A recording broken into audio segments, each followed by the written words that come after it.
Hey everybody, Hoang here, and today I have a brand new deck profile for all of you. This is Black Royal Knights in the Digimon BT6 English format. Now, I do just want to say before we get into this that Black Royal Knights is very much so a black toolbox style of deck, and we did name Megazoo back in BT4 Sierra Mist, and so I would like to go forward saying that this is the code Geass deck. Thank you, and now without further ado, let's get started. To kick us off, we have one of the newest cards entering the Black Arsenal in BT6 is Gankumon. Gankumon is a 4-cost Digivolution 12k DP and states, when Digivolving, delete all of your opponent's Digimon with the lowest play cost, and during your turn, if your opponent has an unsuspended Digimon, he gets a +1 security attack. Gankumon is actually insane in terms of what Black needed. Not only does it offer removal on a body, but also very strong security pressure. So now we're getting two elements that Black was previously missing, and it's not in the form of Blastmon, which isn't to say Blastmon is bad or anything. Shout out to my boy Alex Mendoza, but Gankumon is overall just a fantastic card. A lot of people will try to play around Gankumon because his unsuspended effect means if you tap your stuff, you can play around security attack. If you have a Digimon that is a low cost, you can protect your taller, larger bodies. And so in order to play around Gankumon, they have to play a very specific way. But if they play around Gankumon, then they fall prey to a different Royal Knight. And that Royal Knight in particular is Craniumon. Craniumon is a card all the way back from BT3. Craniumon is a 4-cost Digivolution 12k DP as well, and states that he has blocker, and during both players' turn, Digimon with blocker cannot be deleted by an opponent's effects. Craniumon is absolutely phenomenal in this format. Craniumon not only has the ability to stop decks like Agumon from popping you, stop abilities like Fly Bullet, or maybe even Geschwalzer, etc. Cards such as those, but Craniumon just in general is an absolute powerhouse when it comes to putting pressure onto your opponent, because there's so many cards now in the Digimon card game such as Sonorizamon, Zubugan Punch, and etc. that really exemplify the power of Craniumon, not only as a blocker but also as an aggressive force. Give it a reboot, give it piercing, give it security plus, whatever it may be. Craniumon is the Royal Knight to look out for.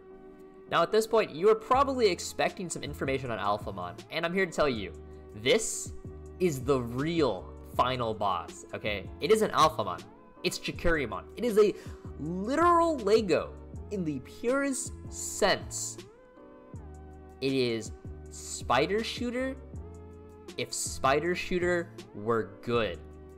Not only is it a level 3, so it doesn't hurt your consistency, but also Delicate Plan doesn't work versus this. So if, say you're playing versus Jessmon or whatever red deck or deck playing Delicate Plan, cool. They nullified options, that's cool. They didn't nullify Digimon. Chikurimon pokes him in the foot, bam! Alright, that's a huge tempo swing in your favor. It is a literal Lego. This is the third Royal Knight at this point. Now going into the text that we can see in the Black Royal Knights deck, Black up to this point had a bunch of different strategies that didn't exactly mesh together, and BT6 kind of took all of those different strategies, tied it up in one pretty little box and said, this is your new color. Alright, so we have strategies coming from blockers, we have strategies coming from reboot, we have strategies coming from removal, and all these other different strategies that previously on their own didn't work together. And then now with Gankumon, with Chikurimon, with a bunch of these new black cards, it's like, wow, this is really good. Okay, so some of the tech cards that you can actually play include Zubugan Punch. Zubugan Punch not only gives you blocker, reboot, and security attack, but also gives you a little bit of that DP oomph, so you can get over large threats. Zubugan Punch actually has a really great place if going towards the meta. BT6 Toy Agumon giving you plus 1000 DP during both players' turns is insane, because that means certain cards such as Craniumon will be able to block a certain boss or two, right? Gabumon and Agumon. We also have cards like Ultimate Flair, Iron Fist, and those are both insane in security, right? They're absolutely blowout cards into security. So just overall, Black has a ton of different tech cards. I highly suggest everyone look into what the color can offer, right? I haven't even covered even half the text, but you know, for the sake of time, we gotta move on a little bit, but yeah. Now, to touch a little bit on the matchups, Black Royal Knights is a deck that excels versus heavy removal effects.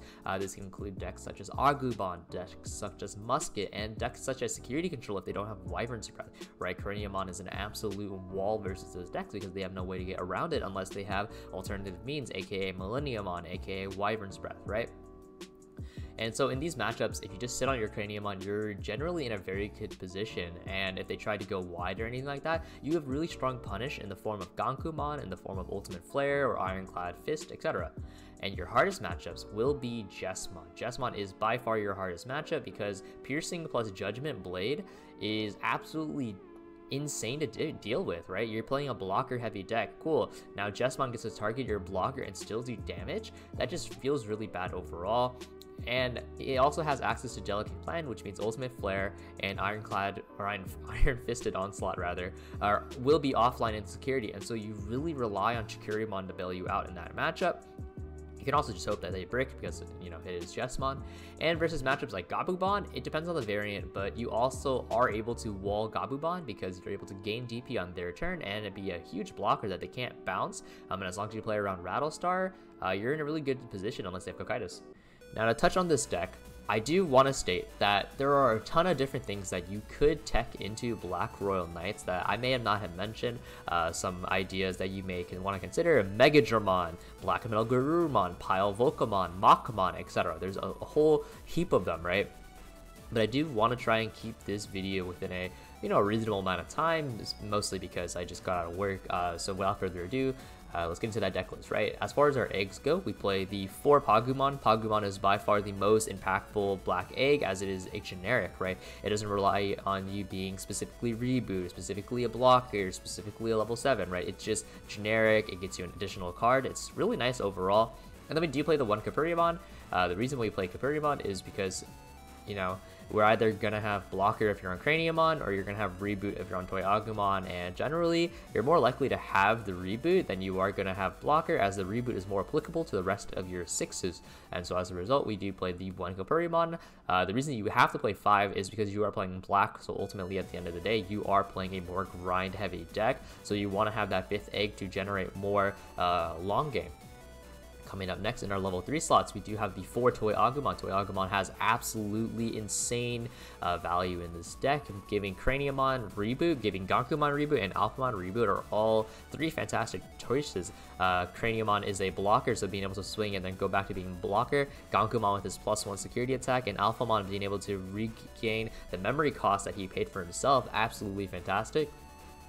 We have 3 Chumon. Chumon is insane this format. Chumon being a memory blocker in a meta where memory boosts are just now introduced is absolutely huge. Being able to stop the memory boosts as well as stopping cards such as Alphamon giving back memory, etc. Right? Vulcan Hammers and whatnot, and especially when Gabumon is one of the most popular decks in the format, being able to stop Vulcan Hammer is absolutely insane. We play 4 Chikurumon. Like we mentioned before, this is literally the greatest of all time in the deck. It stops most of the bad matchups from stopping you. Gabumon swinging at you 3 times, cool, they hit a Chikurumon. Oh man, Geassmon swinging at you, cool, they hit a Chikurumon, etc, etc, etc. 3 Sun Rizamon because Sun Rizamon is really great pressure. It gives you that +1 security attack if you're able to muster that. It also gives you the piercing if you need it. With Gogmamon, all your bosses except for Alphamon hit 13k, which procs the Sun Rizamon, and Alphamon is able to proc himself +1 memory, rather +1k DP for 1 memory, so Sun Rizamon proc is relatively easy. Going into our level 4s, 4 Tankmon because 1 cost vanilla is still very strong, especially in a deck like Black Royal Knights where all your power is invested into your top end. And I do want to note that in this meta, because DP values are a lot lower, you are able to swing a lot sooner, and so 6k DP is a really great threshold to be at. 2 Sealsdramon. This is mostly for the Bow Hack situation. Bow Hack can only pop 5k or less, so having a 6k blocker can be very handy in that situation. As well as 1 Mechanorimon. Mechanorimon is an absolute blowout versus Gabumon and Agumon if they can't remove it, because it can just keep stopping their chip, and if they can't chip you, then their bond turn feels a lot worse. 4 Tyrannomon because it's a 1 cost evolution blocker. The blocker part matters versus the bond matchups, whereas the 1 cost matters because, again, your top end is where majority of your power is invested. We play the for Gankumon. Gankumon is overall just an absolutely insane card. Gankumon giving plus 1000 DP on both players' turns is phenomenal, and you can also use Gankumon's main effect to not only have him swing for, say, 11,000 DP, but you can also have it amp up your Craniumon, your Gankus, or your Alphas if you want to dodge certain cards such as Wyvern's Breath. It is just an absolutely amazing card all around.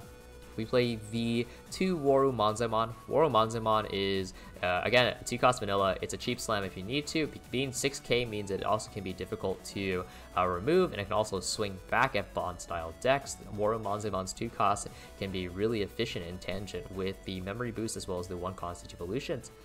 We play 2 Gigadramon. Gigadramon is actually very significant in this deck, because Gigadramon plus Tai plus Crania is 15,000 DP, which means that Gabumon cannot swing over it. Gabumon with the Demivimon or the Gabumon at most is going to be 15k, with both it's 16k, and at that point you can also find other DP plus values, right? Maybe a second Tai, maybe you want to play BT6 Toyagumon, I don't know. There's a lot of different ways that you can force your Craniumon to trade or go over the Gabumon. And Gigadramon plus Craniumon being 40k means that you stop a lot of things in track naturally, and Tai is just an absolute blessing being able to put you at 15. Now we play the 3 Craniumon. Craniumon, like I said before, is super impactful in this format, but Craniumon will not always be the best choice, hence why this is a more so toolbox variant style of deck. There are some situations where going into Craniumon can be a tempo loss, right? Craniumon versus Geassmon doesn't feel very good. And so for matchups like that, you want to have your Alphamons and your Gankumons potentially, right? Gankumon being at 3 as well in this situation. Gankumon, again, not always do you want to go into your Gankumon. Sometimes you want to go into your Alpha or Crania. But Gankumon, you want to see it often enough to where you have the threat of blowing up your opponent's field, the threat of the additional security pressure, etc. And then we play 2 Alphamon. Alphamon is by far the weakest of the 3 Royal Knights. Alphamon's plus DP gain memory at the end of attack can be useful, but overall it has the least use of the 3 knights. Alphamon is the most replaceable if you want to replace it. You could replace it with cards such as Black Metal Garurumon, you could replace it with Pile Volcamon, and there's just a whole other slew of black level 6s that you can potentially look into over Alphamon. But Alphamon also offers the incentive of, if you play versus Geassmon, you could potentially stop the OTK. I do want to note though that Alphamon does state you stop an opponent's Digimon from attacking the player, so if they have Judgment of the Blade and they swing at a Digimon, you still will take damage, so do note that. But overall, Alphamon is a solid card. The reason that you want to play a 3-cost evolution in this slot is because the other 2 are 4 costs, and sometimes you don't want to pass your turn on that. You have to be aware of that situation, that these are expensive costs for appropriately expensive, powerful effects, and so the 3-cost evolution can come up a lot more than you would realize. Now we play the 2 Alter S. Alter S is absolutely insane this format. Alter S is being able to blow out the Bond style decks. Not only that, but it can also be strong into opposing matchups, right? Getting rid of a Geassmon or a Craniumon can be very effective overall, and being able to be immune via no blocker, right? If you bounce back to level 6, bouncing back to 6 means you can potentially hard slam a Crania, you can go into a Gankumon, etc. There's a whole plethora of things that you can do, but mostly just being able to blow out the Bond decks is a really huge incentive. I play the 1 Omnimon Zwart. This is mostly for the security control musket matchups when ideally you want to go into a wide style of bodies. If you call double Gogmamon, you do play around the Geschwaltz, or however you pronounce that. And that's really potent, because that means they have to spend a little bit more resource to remove your board. Maybe they have to invest a Bellstarmon a little bit early. Maybe they have to waste other resources as well. So Omnimon Zwart has high value in those matchups. It also is potent versus security control, because like we said, if you call double Dogma or whatever the case may be, then they may not be able to remove it, because they also rely on the Geschwaltz as well.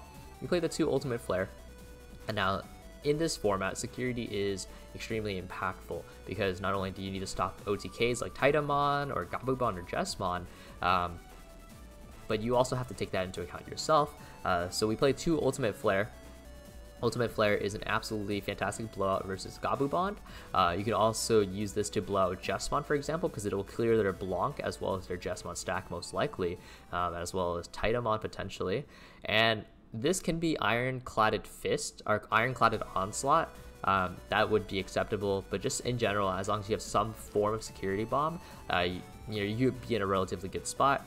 You can also consider running Zubagon Punch if you want to take a more aggressive approach in this spot. We play 2 memory boosts. Because our Digimon are a bit more on the expensive side, aka Crania and Gankumon being 4-cost evolutions, you want to have that little bit of an extra push with the memory boost to give you a little bit more leeway.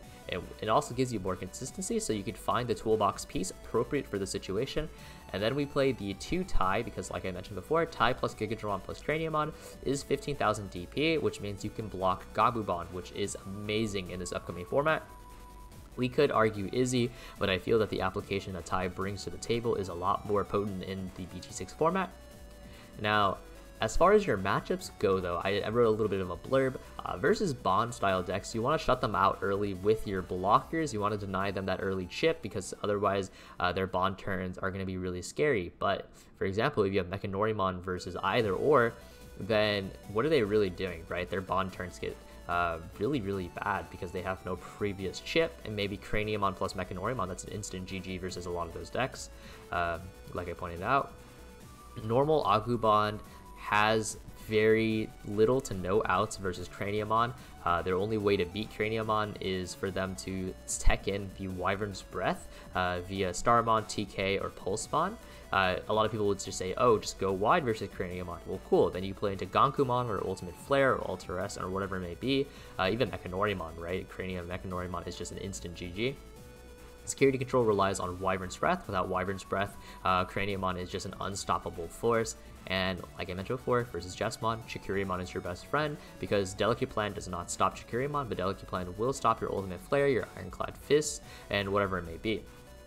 But either way, thank you guys so much for watching. As far as the EX collection goes, the only card that this deck will receive from EX collection is Analog Boy specifically, as the rest of the black support is either Diaboromon support or it's Machinedramon support, so don't have to worry about getting an upgrade too much in that case. But again, I really appreciate everyone's support. We're almost at 4,000 subscribers. When we do hit 4,000 subscribers, I'll probably have some special event. I don't know what it will be. Maybe I'll dress up like Lelouch from Code Geass. Who knows, right? But again, thank you guys so much for watching. I really appreciate it, and I hope that this was helpful. I think this deck is going to be very powerful going forward. I think this is a very strong tier 1 deck in the upcoming BT6 English format. So definitely don't sleep on this deck. Keep your eye out. Thanks.